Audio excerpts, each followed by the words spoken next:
اس لیے قوم کی گمراہی کی ذمہ داری بھی تم پر ہوگی۔ نجاشی کا نام اسہمہ بن ابجر تھا۔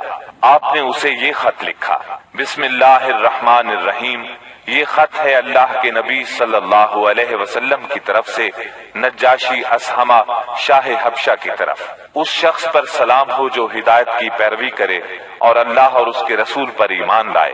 میں شہادت دیتا ہوں کہ اللہ وحدہ لا شریک کے سوا کوئی عبادت کے لائق نہیں۔ اس نے کسی کو اپنی بیوی بنایا نہ لڑکا، اور میں اس کی بھی شہادت دیتا ہوں کہ محمد اس کا بندہ اور رسول ہے، اور میں تمہیں اسلام کی دعوت دیتا ہوں کیونکہ میں اس کا رسول ہوں، لہٰذا اسلام لے آؤ، سلامت رہو گے۔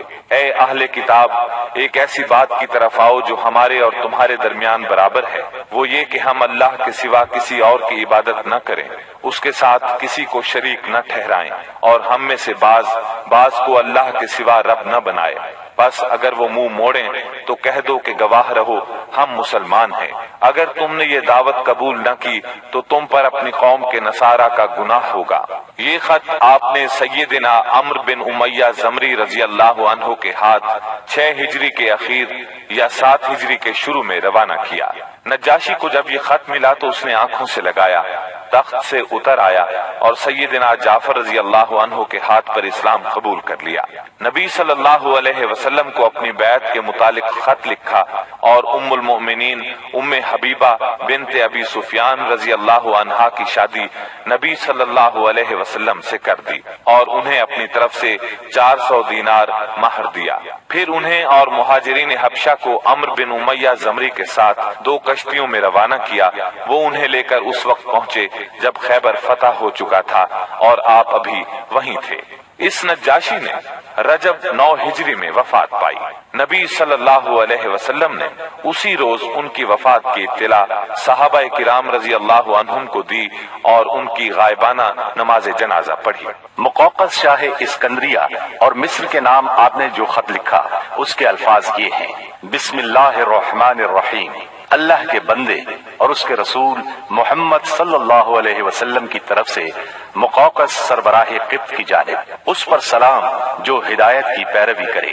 اما بعد، میں تمہیں اسلام کی دعوت دیتا ہوں، اسلام لے آؤ، سلامت رہو گے۔ اسلام لے آؤ، اللہ تمہیں دوہرا اجر دے گا، لیکن اگر تم نے منہ موڑا تو تم پر اہل قبط کا بھی گناہ ہوگا۔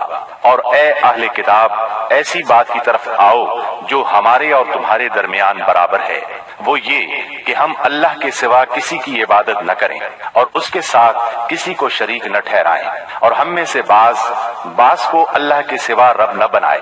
بس اگر وہ منہ موڑیں تو کہہ دو تم گواہ رہو کہ ہم مسلمان ہیں۔ یہ خط آپ نے حاتب بن ابی بلتعہ رضی اللہ عنہ کے ہاتھ بھیجا۔ انہوں نے مقوقس سے گفتگو کی، اسے خط دیا۔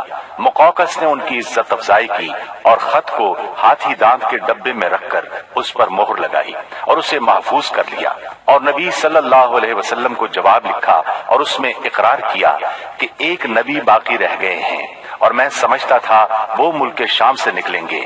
بس اس نے یہ جواب دیا، مسلمان نہیں ہوا۔ تحفے میں سیدہ ماریہ اور سیدہ سیرین رضی اللہ عنہما 2 لونڈیاں بھیجی۔ ان دونوں کا قبط میں بہت مقام تھا۔ کچھ کپڑے اور ایک خچر بھی ہدیے کے طور پر بھیجے۔ اس خچر کا نام دلدل تھا۔ نبی صلی اللہ علیہ وسلم نے ماریہ کو اپنے لیے منتخب فرمایا اور سیرین کو سیدنا حسان بن ثابت رضی اللہ عنہ کے لیے ہبہ کر دیا۔ خچر کو بھی آپ نے اپنی سواری کے لیے پسند فرمایا۔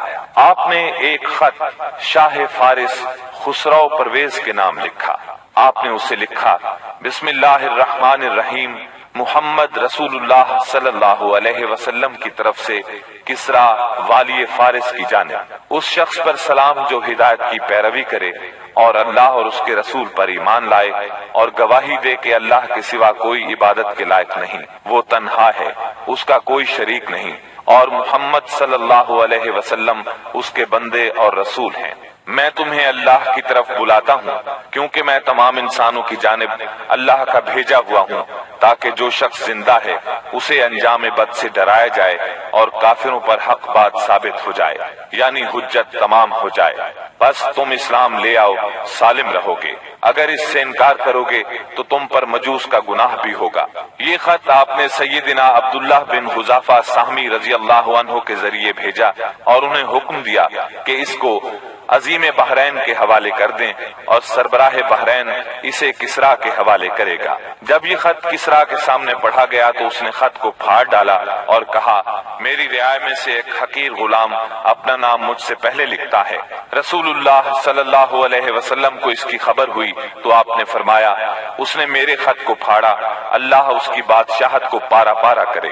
اور پھر وہی ہوا جو آپ نے فرمایا تھا، چنانچہ اس کے لشکر نے رومیوں کے مقابلے میں بدترین شکست کھائی۔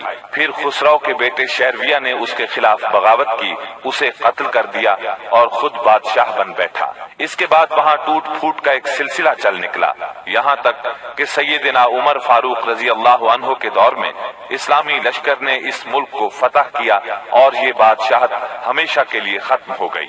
آپ نے ایک خط حارث بن ابی شمر غسانی کے نام لکھا، یہ قیصر کی طرف سے دمشق کا امیر تھا۔ اس کے نام آپ نے جو خط لکھا وہ یہ تھا، بسم اللہ الرحمن الرحیم، محمد رسول اللہ صلی اللہ علیہ وسلم کی طرف سے حارث بن ابی شمر کی طرف، اس پر سلام جو ہدایت کی پیروی کرے اور اللہ پر ایمان لائے اور تصدیق کرے۔ میں تجھے دعوت دیتا ہوں کہ اللہ وحدہ لا شریک پر ایمان لیا، تیرے لیے تیرا ملک باقی رہے گا۔ آپ نے یہ خط قبیلہ اسد بن خزیمہ سے تعلق رکھنے والے ایک صحابی شجاع بن وہب اسدی رضی اللہ عنہ کے ہاتھ بھیجا۔ حارث کو خط ملا، پڑھ کر بولا، کون ہے جو مجھ سے میرا ملک چھینے گا؟ اس کے بعد اس نے مسلمانوں سے جنگ کی تیاری شروع کر دی اور شجاع بن وہب اسدی رضی اللہ عنہ سے کہا، جو کچھ دیکھ رہے ہو اپنے صاحب کو اس کی خبر کر دینا۔ پھر اس نے قیصر سے جنگ کی اجازت چاہی، مگر قیصر نے اسے اس ارادے سے باز رکھا۔ تب اس نے شجاع بن وہب کو تحائف دے کر رخصت کیا اور رخصت کرتے وقت اچھا سلوک کیا۔ آپ نے ایک خط بصرہ کے امیر کے نام لکھا، اسے اسلام کی دعوت دی اور سیدنا حارث بن عمیر ازدی رضی اللہ عنہ کے ہاتھ روانہ فرمایا۔ سیدنا حارث جنوبی اردن کے علاقے بلقا کے ایک مقام موتا میں پہنچے تو شرابیل بن عمر غسانی نے ان کا سامنا کیا اور انہیں شہید کر دیا۔ قاصدوں کے سلسلے میں یہ سب سے سخت ظالمانہ قدم تھا۔ ان کے سوا نبی صلی اللہ علیہ وسلم کا کوئی قاصد قتل نہیں کیا گیا۔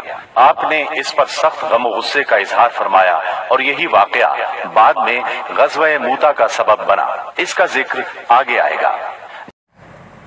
جی ہم لوگوں نے کہانی سنی تو یہاں پہ یہ محمد صاحب بہت لوگوں کو ویرائٹی یہ کنگڈم کو خط لکھتے ہیں۔ کچھ لوگ اسلام لے آتے ہیں، کچھ بادشاہ اسلام لے آتے ہیں، کچھ نہیں لاتے۔ جو نہیں لاتے ان کا انجام بھی آپ لوگوں نے سن لیا، جو لے آئے یہ ان کا انجام بھی آپ لوگوں نے سنا۔ خالی وہ اسلام لائے نہیں، محمد صاحب کو گفٹ بھی بھیجتے ہیں، بیوی بھی بھیجتے ہیں وہاں سے شادی کروا کے، اور یہ مہر بھی وہ دیتے ہیں اور بیوی وہیں سے کیسے شادی کر کے محمد صاحب کے پاس وہ لڑکیاں بھیج دیتے ہیں۔ تو یہ بھی ہم لوگوں نے سنا۔ تو کل آگے سنیں گے۔ آج کے لیے جے شری رام۔